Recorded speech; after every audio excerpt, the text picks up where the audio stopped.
É frequentemente sugerido que a maioria das pessoas tem uma ideia relativamente imperfeita de como parecem aos outros, especialmente por trás de perfil.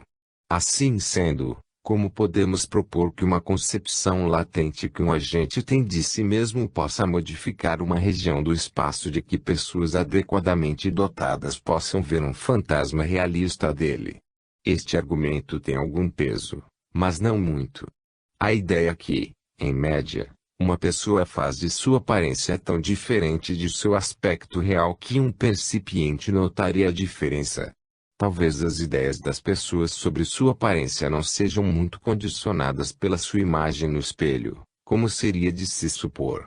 Schatzman recentemente conduziu experiências breves mas imensamente intrigantes com um sujeito, Ruth, que tem, em grau notável, a capacidade de criar para si mesmo alucinações totalmente realistas, aquelas que se parecem, embora diversamente das alucinações de epilépticos, alcoólatras, toxicômanos, loucos, etc., semelhantes aos vultos dos casos clássicos de aparições.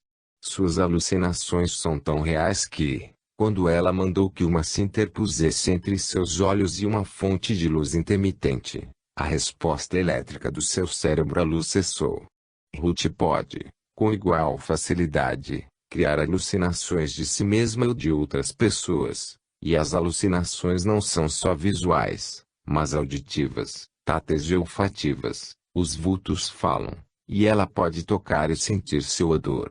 Quando Ruth cria uma alucinação de si mesma, ela é bem realista, e não é uma imagem de espelho. A crítica mais importante é tão óbvia que pode ser enunciada sumariamente. A teoria faz concessões a numerosas incógnitas, e a falha em qualquer uma arruinaria tudo. Postula modificações fantasmogenéticas, de natureza desconhecida, de locais particulares no espaço, um processo desconhecido pelo qual as pessoas podem causar essas modificações, uma forma desconhecida de sensibilidade, por meio da qual certas pessoas podem perceber os fantasmas assim gerados, inteligências desencarnadas das quais nada sabemos, exceto que anteriormente estiveram encarnadas como determinados seres humanos, e, presumivelmente, alguma faculdade extrasensorial totalmente desconhecida, por meio da qual estas inteligências desencarnadas obtêm sua informação sobre este mundo e o outro. Nenhum teórico confiaria seu capital intelectual a estas incógnitas, pois incógnitas não merecem crédito. O problema, ao que me parece, é que temos poucas opções, a não ser dar um pouco de crédito, ao menos, à teoria de Mieres, com incógnitas e tudo. A teoria, como ele observa, agrupa muitos fenômenos de tipos variados e estranhos, e mesmo que sua explicação seja altamente implausível, não parece, e este é seu ponto alto, um beco sem saída como as teorias da superpese animista. Mesmo no estado atual de nosso conhecimento, parece haver certas pesquisas empíricas às quais esta pesquisa poderia levar. Poderíamos, por exemplo, investigar as capacidades fantasmogenéticas de sujeitos dotados, como Ruth. Schatzman fez experiências com a Ruth para ver se suas alucinações poderiam ser compartilhadas com outros. Não podiam. Mas, em 2 ocasiões, quando nenhuma experiência estava em decurso, outras pessoas observaram fantasmas que ela criara. Uma pessoa, de fato, conversou com o vulto, que acreditou ser o de uma pessoa real, a própria Ruth. Certa feita, o Macão ficou muito perturbado quando Ruth gerou um fantasma em sua vizinhança, fenômeno para o qual a teoria das aparições apresenta numerosos paralelos. As descobertas até agora não fornecem certezas, mas levantam muitas possibilidades intrigantes. No começo do capítulo 14 coloquei 2 questões que surgem do fato de sermos forçados, pelas considerações e fatos apresentados no começo do livro, a levar a teoria da imortalidade a sério. 1. A sobrevivência das memórias de uma pessoa, e de suas capacidades conceituais em geral, envolvem ou equivalem à sua sobrevivência enquanto indivíduo consciente. 2. Se tais memórias e capacidades sobrevivem, o que poderia sustentar sua sobrevivência, e ser, por assim dizer, seu veículo?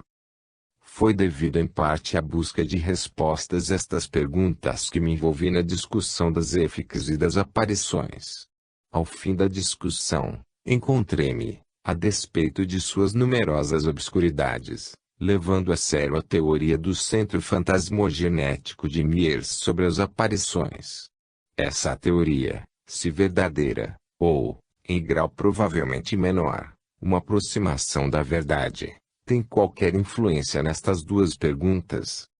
Em relação à primeira pergunta, presumir-se-ia que se a evidência sugere que certas espécies de fantasmas, verídicos post-mortem, são gerados por porções sobreviventes de pessoas outrora vivas.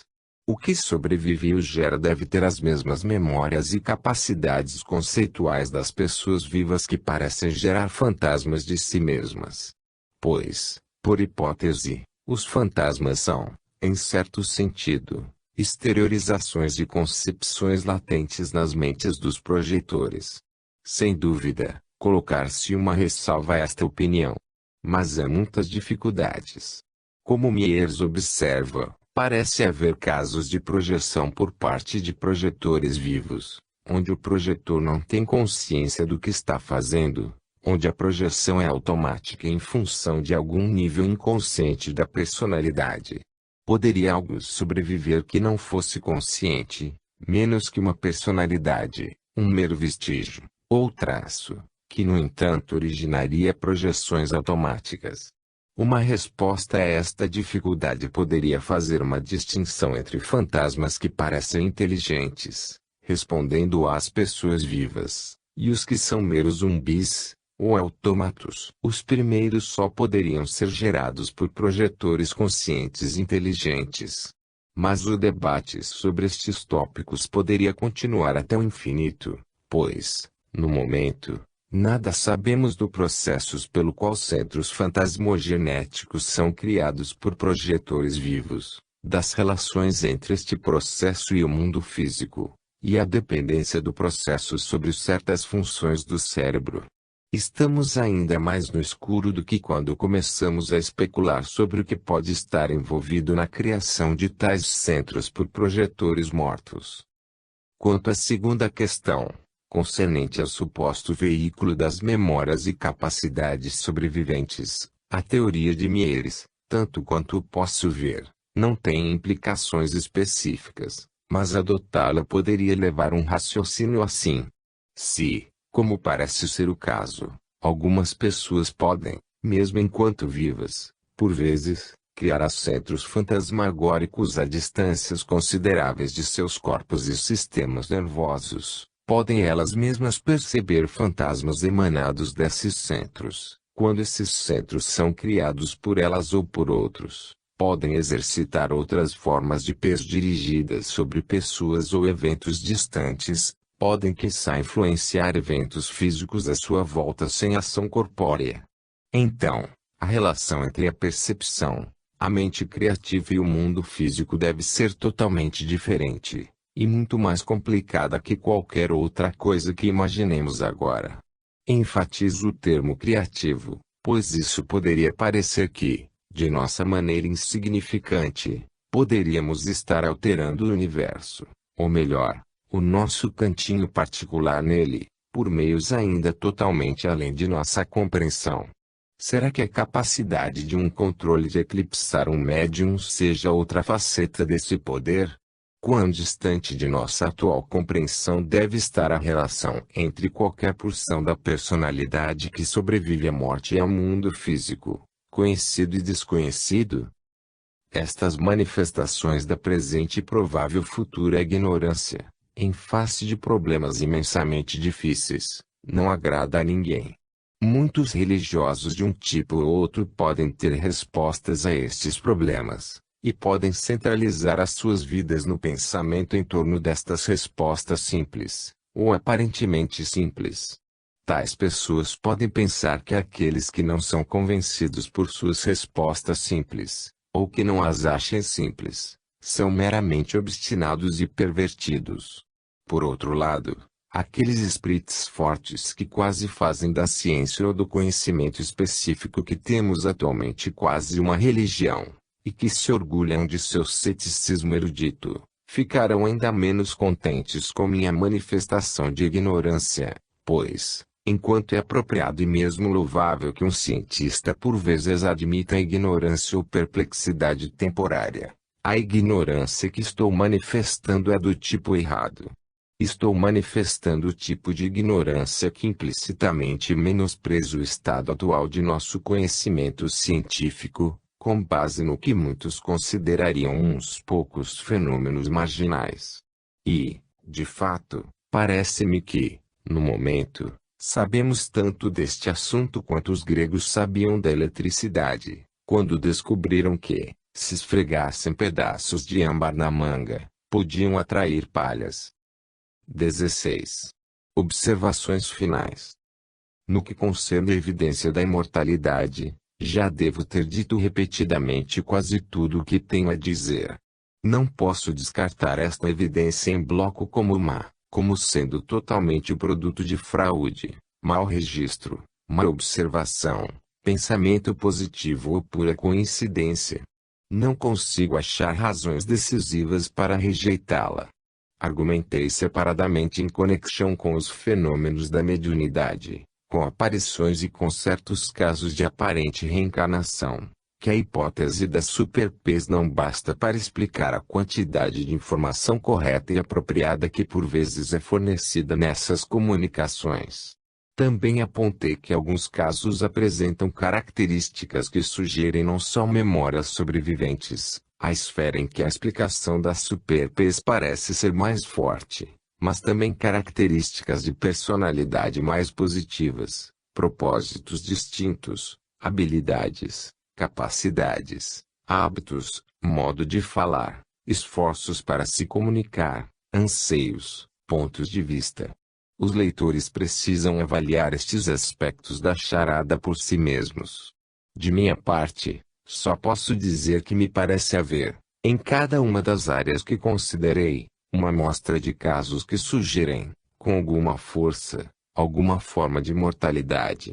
Pelo menos, a suposição de que um fragmento reconhecível da personalidade de um morto possa se manifestar de novo após sua morte, sem haver algum fator causal subjacente, comum às manifestações originais e às últimas, aberrantes, parece impossivelmente mágica. E é difícil ver em que termos poderíamos conceber este fator causal subjacente, exceto se for de uma consciência individual de algum grau de coerência e complexidade. A hipótese de um fator psíquico irracional parece, como apontei no começo do capítulo 13, apresentar numerosas dificuldades. Mas nesta área, e em áreas correlatas importantes, o que sabemos está em proporção ao que não sabemos, como um balde d'água em relação ao oceano. Não se pode ter certeza, nem mesmo uma forte convicção, que a nossa área da incerteza foi estreitada a um tamanho controlável. Mesmo se aceitarmos que, no atual estado de nosso conhecimento, alguma espécie de teoria da imortalidade oferece uma explicação mais pronta dos fenômenos observados, muitas questões ficarão sem solução. Na grande maioria, mesmo dos casos favoráveis, a personalidade sobrevivente que alega continuidade com uma personalidade anteriormente viva, ou previamente encarnada, só consegue demonstrar esta continuidade num número muito limitado de frentes. E de fato, pode não conseguir demonstrá-la em outras. Isto não quer dizer, é claro, que além das manifestações observadas não se encontre a mais completa continuidade possível, mas também significa que a hipótese de continuidade completa não está provada, e todas as possibilidades continuam em aberto. Há uma sobrevivência parcial ou completa, após a morte. Há sobrevivência racional, ou, o que seria pior que a mera extinção, uma sobrevivência com uma consciência claudicante e vaga. Há uma sobrevivência a longo termo ou durante um breve período de desintegração progressiva. Há uma sobrevivência agradável ou tal que se preferiria evitar. Sobrevivência com um substrato físico ou incorpóreo. Sobrevivência como indivíduo ou com a própria individualidade na maior parte dissolvida em algo maior. A sobrevivência é a regra ou só uma exceção? Para estas e muitas outras perguntas, no momento, não consigo ver respostas claras. Muitas pessoas, de fato, não precisam ou não desejam respostas claras. Assumiram a mera rejeição da hipótese da superpes como justificando a opinião de que Deus está no céu e tudo está bem com o mundo. Ó credo fácil que nossos bem-amados não estão de fato perdidos mas, alhures, longe de afanos, vivem seguros, enquanto alegam, com vozes ouvidas em visões vívidas e puras, com um toque na mão, que eles perduram, que apenas se afastaram. Quanto a mim, penso que qualquer ulterior progresso decisivo terá de esperar os resultados de muito trabalho difícil e demorado em numerosas frentes diferentes. Quando este trabalho estiver parcialmente feito, a maioria de nós estará morta, e assim, saberemos as respostas, ou não, conforme o caso. E os resultados desse trabalho poderão, mais uma vez, apontar em outra direção que não a da teoria da imortalidade. Quanto a isso, pode-se no máximo expressar uma tentativa de opinião quanto à provável futura tendência da evidência. Já dei minha opinião. Outros avaliaram a situação diversamente. Para os ansiosos por uma certeza, quer seja pela imortalidade ou pela extinção essa resposta pode parecer nebulosa. Mas não será assim para todos. Pois, como tentei mostrar, é possível, a partir de uma consideração apropriadamente informada da evidência, construir uma tese racional contra ela.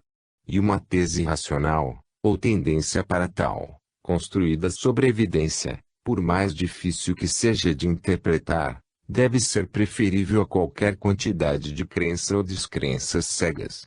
Ademais, para pessoas como eu, com uma curiosidade superdesenvolvida e um gosto pelos mistérios, o que pode ser chamado de universo de caixa chinesa, um universo constituído, por assim dizer, de uma charada contendo outra charada dentro, e assim por diante, indefinidamente, tem muito atrativo. E pode ser que, no fundo do coração, esteja escondida toda a verdade e toda a imparcialidade, e que sejam trazidas à luz, e prevaleçam. Ou talvez não. Mas, em qualquer caso, os enigmas estão aí, e seu fascínio é irresistível. O que dizer, pois, do futuro? Como estes enigmas poderão ser estudados? Não creio haver atalhos para uma solução, ou que o problema seja posto de lado. A ideia de um teste da imortalidade decisivo apresentou-se para muitos, e alguns indivíduos de espírito público deixaram para trás pacotes selados, cujo conteúdo eles esperavam comunicar após sua morte. Apenas em alguns casos, algum grau de sucesso foi registrado, e mesmo que os sucessos fossem mais frequentes, poderiam ser atribuídos à clarividência por parte do médium. Recentemente, formas mais sofisticadas de testes foram sugeridas. Tolles propôs que as pessoas que quisessem deixar um teste para trás deveriam cifrar e depositar numa organização de reputação alguma passagem em prosa de conteúdo apropriado. Tudo o que precisariam comunicar seria a palavra-chave. Uma controle contra a possibilidade de que os médiums pudessem quebrar o código por superpes seria obtido fazendo com que estes tentassem obter a palavra-chave, enquanto o sujeito ainda estivesse vivo. Se não conseguissem obtê-la, deveríamos pressupor que isto está além do alcance da PES. Talvez este projeto funcione. Um suposto Richard Dixon comunicou através da Sra. Piper uma senha que era o nome da filha dela cifrado de maneira complexa, quase com certeza conhecida de Dixon em vida. Stevenson iniciou um projeto análogo usando os segredos de cofre ao invés de códigos. Um resultado positivo num tal teste seria obviamente de grande interesse e importância, mas para constituir evidência forte da imortalidade ainda precisaria, eu acho, ser combinado com evidência da sobrevivência de propósitos, características de personalidade, outros tipos de memórias, etc. A parte esses testes da imortalidade, parece-me que o trabalho na questão da imortalidade deverá sempre avançar passo a passo, em duas frentes bem amplas. A primeira envolveria uma lenta e paciente acumulação de filtragem de evidência da imortalidade, tal como apresentei e discuti neste livro. A segunda, muito mais difícil de definir, envolveria investigações factuais e conceituais que poderiam resultar em nos capacitar a construir uma estrutura de raciocínio geral dentro da qual a imortalidade e as categorias de suas evidências fiquem coerentes e façam sentido, e sejam também coerentes com as descobertas de outros ramos da ciência. Por outro lado, poderíamos fracassar decisivamente em atingir uma tal estrutura de raciocínio, o que também seria uma questão de grande significado. Já adquirimos, como tentei mostrar, muito material na primeira frente, mas muito pouco na segunda. Se a evidência da sobrevivência fosse muito mais copiosa e surpreendente do que atualmente o é, e já é bem copiosa, e bastante surpreendente, talvez pudéssemos passar com pequena acumulação de material para a segunda frente. Certamente posso imaginar um estado de coisas em que ninguém, exceto filósofos quando efetivamente filosofando, expressasse dúvidas sobre a imortalidade. Suponhamos, por exemplo, que pessoas duplicadas pudessem agir regularmente como comunicadores vivos, transmitindo informação fluente e correta, etc., e pudessem dar, na sua volta, relatos completos do que acontecera, e depois de suas mortes continuassem a se comunicar até o momento de sua reencarnação como uma das crianças estudadas por Stevenson. Mas uma tal situação não acontece. Portanto, parece-me que se tornou tão importante progredir tanto na segunda quanto na primeira frente. Já temos bastante evidência aparente pela imortalidade, não temos uma estrutura conceitual na qual ajustá-la satisfatoriamente. Concomitantemente, não prosseguirei na questão sobre que outra evidência da imortalidade poderíamos obter no futuro, mas, em vez disto, deslocar-me-ei imediatamente para a segunda das frentes amplas nas quais o trabalho sobre o problema da imortalidade precisa continuar. Que passos precisam ser dados para ampliar nosso conhecimento fundamental, de modo que a evidência da imortalidade passe a fazer sentido num contexto global que inclua as descobertas de outras ciências bem como as da parapsicologia? Eu deveria esperar que progressos nesta frente, se é que há progresso, sejam lentos e dolorosos, um gradual encaixar de peças laboriosamente conquistadas, mais que uma súbita intuição sobre suas relações verdadeiras. E não se pode antecipadamente estabelecer limite ao número de peças que acabe se mostrando relevante. Nos capítulos anteriores eu sugeri vários tipos de trabalhos parapsicológicos que, parece-me, poderiam ser importantes neste sentido. Por exemplo, 1. Experiências dirigidas para obter comunicação mediúnica de pessoas vivas. Os comunicadores vivos poderiam defrontar-se com as mesmas dificuldades e cair nos mesmos pantanais que os desencarnados, e então poderíamos obter algumas pistas sobre os mecanismos de comunicação, a sustentabilidade do que chamei de teoria da influência, e assim por diante. O trabalho poderia ou não ser coerente e combinar com a pesquisa sobre EFIX. Igualmente o resultado poderia sugerir que os casos de Gordon Davis e John Ferguson não são fraudes nem aberrações, reforçando o fundamento da hipótese da superpes. 2. Igualmente capazes de fundamentar a hipótese a superpes seriam as experiências com sensitivos, se puderem ser encontrados, assemelhando-se aos estudos de Hosti. Não creio que a situação da hipótese da superpes possa ser adequadamente estabelecida até que estas experiências sejam feitas utilizando métodos modernos de projeto e experiências e avaliação estatística, características totalmente ausentes do trabalho pioneiro de Hoste. 3. Estudos completos e abrangentes sobre as habilidades de pessoas especialmente dotadas assim como Rouvet. Capítulo anterior. Para gerar alucinações para si mesmos e, por vezes, aparentemente, para outras pessoas, poderiam, como apontei, lançar luz na possibilidade ou não de aparições verídicas que discuti no capítulo 15. 4. A investigação mais urgentemente necessária na área dos casos espontâneos é, parece-me, uma investigação detalhada por parte de pessoas competentes e bem equipadas sobre os aspectos físicos de uma assombração bem definida. Pois, em tais casos, costumamos ter perturbações físicas locais que, à primeira vista, não são suscetíveis de explicação ordinária, e também temos, pelo menos, às vezes, aparições. E o problema da relação entre estas duas é absolutamente central para todas as questões concernentes à natureza e gênese das aparições, e ramifica-se para outras questões.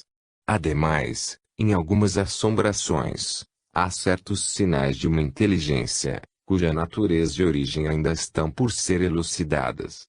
Poder-se-ia tentar trazer diferentes médiums e sensitivos ao local, independentemente uns dos outros, para ver se há qualquer concordância em seus diagnósticos, e assim obter caminhos mentais e físicos para enfocar o mesmo caso. De um certo número destas investigações, poder-se-ia, com uma imensa e improvável quantidade de sorte, começar a vislumbrar um padrão geral dentro do qual vários tipos diferentes de evidência da sobrevivência poderiam ser incluídos. No entanto, como observei há um momento, as descobertas relevantes são prováveis de aparecer, acho que deverão aparecer, fora da parapsicologia. Pelo que disse no capítulo 12, deve estar claro que a psicologia dos processos da memória constituirá uma área de preocupação central. Aspectos mais amplos da biologia poderão tornar-se importantes. Há também muitos sinais, que não posso detalhar aqui, que o progresso nas fronteiras da física e da física matemática poderá abrir novas ideias para a parapsicologia. Trabalho recentemente publicado sobre o fenômeno da dobragem de metais constitui um foco empírico para estas ideias especulativas, mas a ramificação destas ideias poderia estender-se muito mais. O problema com que se defronta a pesquisa da imortalidade não é falta de coisas a fazer, mas falta de fundos, que acarreta necessariamente falta de pessoal. Quando a SPR foi fundada, tinha um número de membros muito capazes, com meios próprios e amplo tempo disponível. Foram estas pessoas, basicamente, responsáveis pela imensa quantidade de trabalho e progresso significativo que marcaram as primeiras 3 ou 4 décadas da existência da sociedade. A situação hoje está radicalmente mudada. Há menos pessoas ricas e com tempo livre, e algumas das investigações que seriam hoje desejáveis requereriam equipamento científico sofisticado e dispendioso. Os governos e agências que concedem verbas não têm fundos suficientes sequer para os problemas deste mundo, e certamente não subsidiarão o estudo dos problemas relativos ao outro. Se apenas um número suficiente de indivíduos interessados pudesse se reunir e contribuir com seu dinheiro e seu tempo, poderíamos esperar por um progresso harmonioso, em vez de fragmentário, mas continua a haver um papel vital para a SPR, a SPR Sociedades Conexas. O recente trabalho de Stevenson e Ozis, bem como os trabalhos originais dos fundadores da SPR, mostraram o quanto pode ser feito, mesmo por um número pequeno de pessoas dedicadas, com fundos e recursos moderados à sua disposição. Partes substanciais deste livro foram tentativas de reconciliar o aparentemente irreconciliável, reconciliar, em outras palavras, Os dados da moderna psicologia e da moderna neurologia, com certos fatos empíricos estranhos que aparentemente sugerem que a personalidade humana pode, pelo menos algumas vezes, sobreviver à morte corporal. No momento, não pretendo ter harmonizados satisfatoriamente esses conjuntos de dados.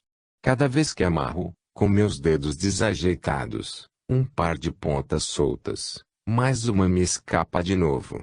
A maioria dos protagonistas continuará a rejeitar os dados do campo oposto sem qualquer análise adequada e simplesmente com base na fé, apenas fé, porque suas descobertas e interpretações são inabaláveis, ou pelo menos, abaláveis nas irrelevâncias, não podendo, portanto, as descobertas e interpretações dos outros merecer uma apreciação séria.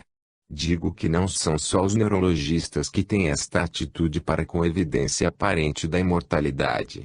Alguns parapsicólogos, do campo experimental, tendem a assumir esta opinião sobre os dados reunidos por outros parapsicólogos, aqueles interessados nos tópicos deste livro. Alguns espíritas concederiam um desinteresse negligente às descobertas da neurologia. Não gosto dessa rejeição de dados baseada na fé. No máximo é uma maneira não muito honesta de se proteger do trabalho de revisar as próprias opiniões. Um ato de fé muito maior, que devo confessar não conseguir professar por todas as vezes, é aceitar ambos os conjuntos de dados, e assumir que como o universo não é completamente desordenado, alguma maneira de reconciliá-lo acabará sendo encontrada. Fim.